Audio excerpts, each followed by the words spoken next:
This episode we're talking about something hot, something sizzling, something you really, really, really want to find out. So get your pen, get your paper, seated close. We're here with Dr. Ken once more, and you're welcome again to the studio. Thank you. Who needs IVF? Yeah, it's a very good question, I must say. And it's always very important to define who needs a particular kind of service, in this case, IVF. Let me take you back memory lane. Okay. In 1978, the first successful IVF was done, and that was in the UK, in London. You know, it's happened to this couple whose wife has blocked tubes. Her fallopian tubes were blocked. Okay. But then she was producing eggs. And if you look at the female reproductive organ or reproductive system, every woman has two fallopian tubes. But in this case, the fallopian tubes were blocked. The work of the fallopian tubes is to conduct the eggs from the ovaries down to the womb, to the uterus, where fertilization occurs. The sperm comes in from the vagina and meets with the egg somewhere in the tube or in the uterus, where fertilization occurs. But then this woman has eggs, but her tubes were blocked. So there was no communication. There's no possible communication between the eggs and the sperms. And so she had eggs, her husband had sperms, she had age on her side, and she has normal reproductive system except the blocked tubes. Okay. Then the world went thinking, how on earth can we make this woman pregnant? When you say the world went thinking, doctors went thinking. Oh yeah, doctors went thinking. You know, the beautiful thing about doctors and science is we're always looking for solutions to any challenge posed on the human or posed on the health of an individual. There's always going to be a solution. You know, in my world in science, we say science moving forward and moving people forward. That's our slogan in European Society of Human Reproduction and Embryology. So back to what I was saying, you know, she had blocked tubes. Then she was producing eggs. Her husband had sperms, but then there were no kids, no children. And so science started thinking, a combination of the doctor gynecologist and a physiologist. A physiologist is someone who knows how the body functions, you know, and a gynecologist. They went into the lab, retrieved the eggs of this woman, and got the sperms of her husband. Then they made fertilization happen in the lab. Wow. Then after a few days, the baby was transferred, the embryo was transferred into the mother's womb, and it became pregnancy. And she became the first IVF baby in the world, you know. And she's going to be 43 years old this year. I had the privilege of meeting with her in the United Kingdom House of Commons in 2019, where a deliberation was made about the safety of IVF in the world. Lois Brown is the person I'm talking about. She has 3 boys who were conceived spontaneously. Yeah, she had 3 boys conceived spontaneously. She needed no IVF because she had no challenges. So what I'm trying to say is that was how IVF started on a woman who had blocked fallopian tubes.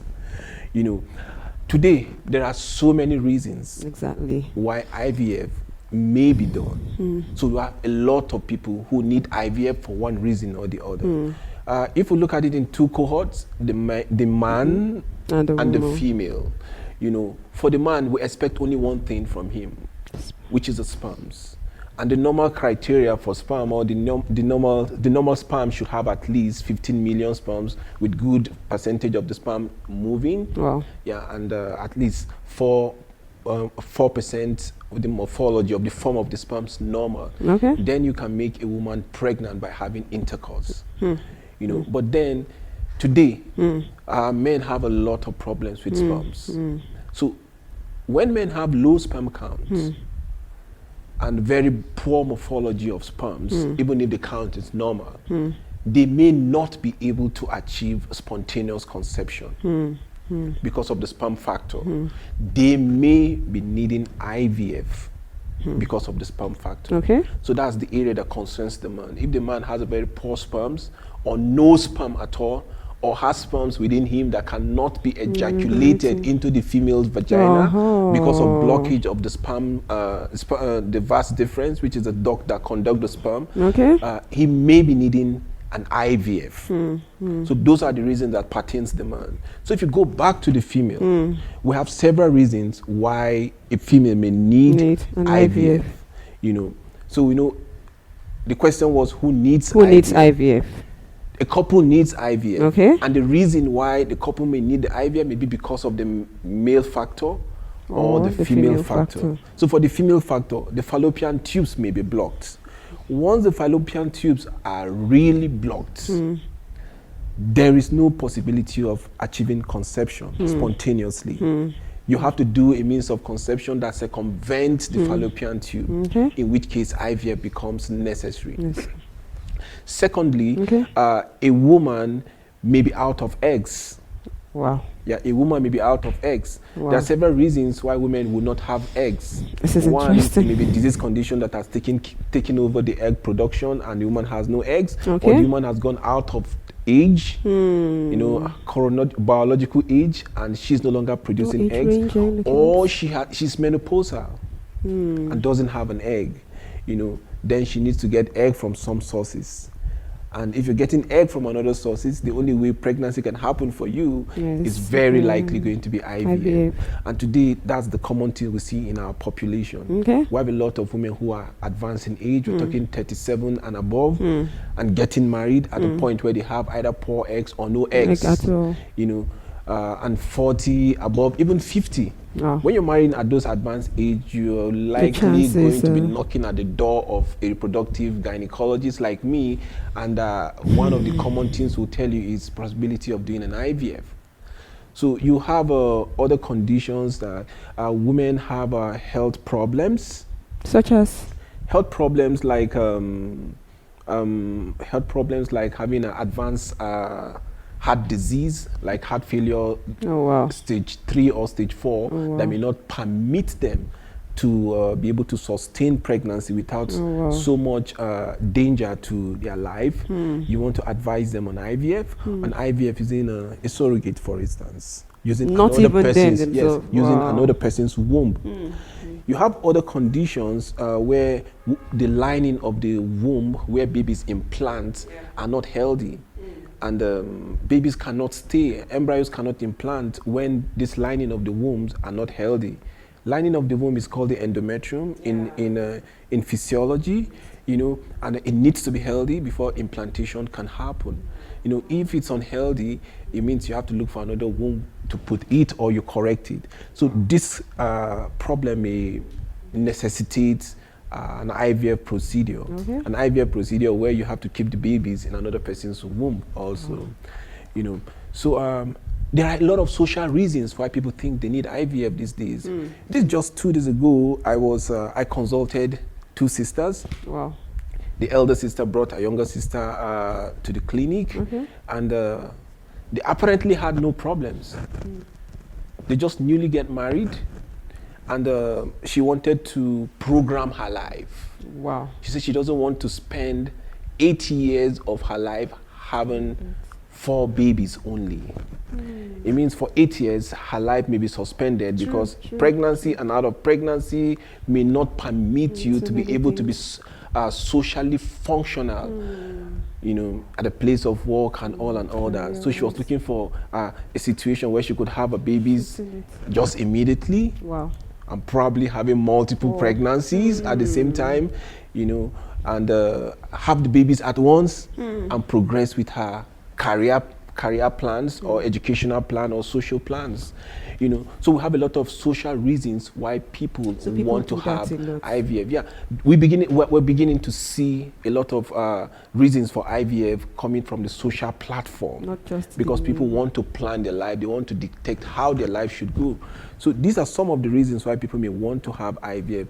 If I give you a recap again, the reasons may be based on the man or maybe based on the female. You have a lot of evolving lifestyle in the world today. Today you have a male and a male getting married. Then you have a male I mean a female and a female getting married.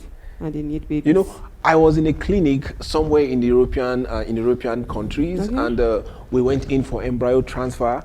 Then I have two ladies walk into the embryo transfer theater. One of the ladies was figuratively the man, and the other lady was figuratively the female.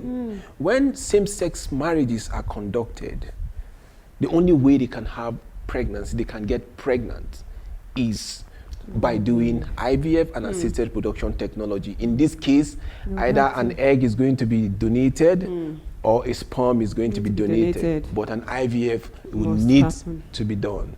You know, so we have a whole lot of reasons why couples may need IVF. The reasons are vast. A lot. We have genetic diseases sometimes.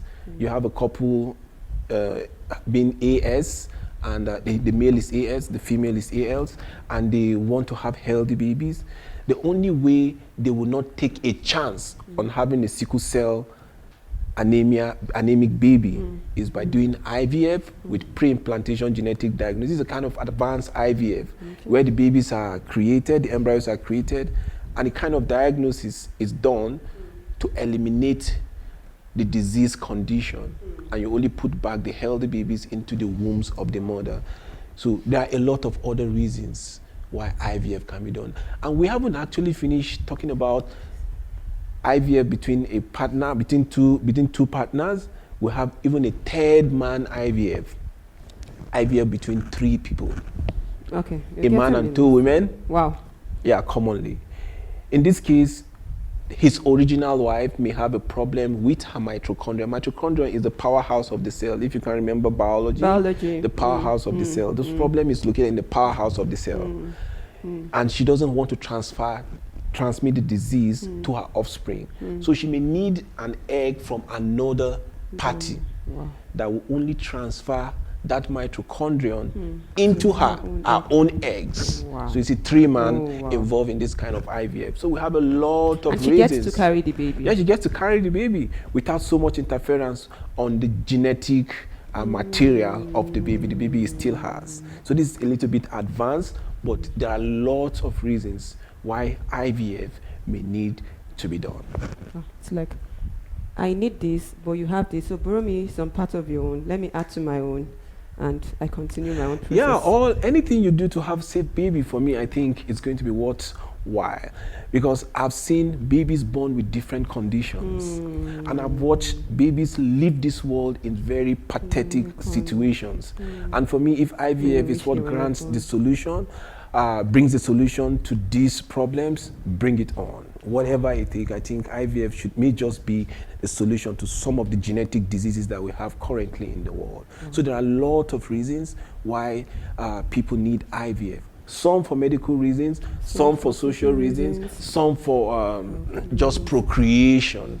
Yeah, and I must say some for some aesthetic reasons, maybe for the future. And you know, it's getting more interesting. And before you know it, we're going to have a situation where women don't want to carry babies in their uterus anymore. You know, we have innovations, having artificial wombs where you can make babies and put in artificial womb somewhere. So a woman is in a house having fun somewhere, and her babies is growing in an artificial womb somewhere. And when it is time, you know. So these are the reasons. You see, the world is becoming too sophisticated. You know, we're looking at the next generation where things are going to be so undefined, things are going to be so random, things are going to be so out of natural. You know, people are going to define what works for them. But the good thing is that we're going to have an ethics in place and the government of the day in place that will define what is safe for its environment and what it's willing to accept. Otherwise, there is no limit to what reproductive science could do. So there's so many reasons why IVFs are going to be on the increase. Yes, it started with a lot of backlashes, doing a unnatural thing, but the unnatural thing is metamorphosing into a whole lot of dimensions. And to me, those dimensions are looking quite interesting. But if you want to keep it simple and basic, When a woman's tubes are blocked, she needs IVF. When a woman is advanced in age and doesn't have an egg, she needs an IVF. When she has a husband or a partner who has no sperm or whose sperm ducts are blocked and cannot ejaculate externally to the vagina, he needs an IVF most likely. You know, when you want to have some sex, I mean, when you have to want to have some make-up baby, maybe the gender selection, which is still talked about in negative way in the world today, IVF is needed. When you want to eliminate some diseases from the genome or from the DNA or from the gene of an individual, an IVF, that's the most interesting kind of IVF. So there are so many reasons. There's no end to this talk. There's no end to this talk, sincerely. There's no end to this talk. So we want to thank you for staying close, for staying tuned to this episode. It's still Ask Dr. Ken.